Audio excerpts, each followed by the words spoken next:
Boleh tak kita semayang qada tapi kita pakai duduk? Kita tak bangun pun. Tapi kita sihat je. Tak cakap nak berdiri. Sah tak semayang? Dia nak semayang qada tapi tak mau berdiri, nak duduk. Boleh atau tidak? Boleh. Qada mana? Qada semayang sunat. Anda pun tanya aku jawab. Dah kira dah betul. Ya, semayang wajib kalau wajib berdiri hak tunai, qada wajib berdiri. Kena faham situ. Semayang sunat boleh duduk. Faham tak lagi?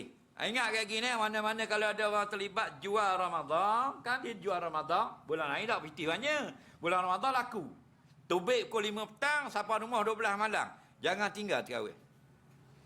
Dah surah sujud habis belaka dah, buat rumah. Dah buat kau ni, kita dah gerak, semayang duduk. Betul tak? Semayang sunat boleh semayang duduk. Tak ada masalah. Walaupun kita gagah.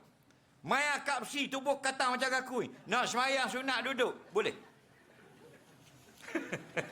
Faham lagi? Tapi kalau semayang fardu, tak boleh duduk. Selagi boleh berdiri. Semayang sunat, kita gagah saja nak semayang duduk. Boleh. Cuma pahala, boleh separuh. Nabi kata, ajrul qa'id, nisfu ajrul qa'im. Pahala semayang duduk, separuh semayang berdiri. Mana orang yang semayang sunat? Jadi kalau kita semayang berdiri, terawih boleh sekiat, kita semayang duduk, boleh samah. Samah baik pada duduk di kepeng. Jadi balik-balik juga pukul 12 berapa ada rumah, mandi, mayang terawih, duduk dalam bilik. Seorang diri. Sah tak? Sah. Dak gerak nak mayang duduk pun dak gerak juga, kita jual pukul 5 tu waktu tunggu barang tu jual gitu gini pukul 12 baru siap dak gerak. Semayang tidur. Au ada jambin atau kamu berbaring. Betul tak? Semayang tidur. Tidur tu tidur gini macam tidur berbatas putih, tapan dia gitu. Bang, hak moleknya ngadap kiblat. Macam duduk dalam liang lahap.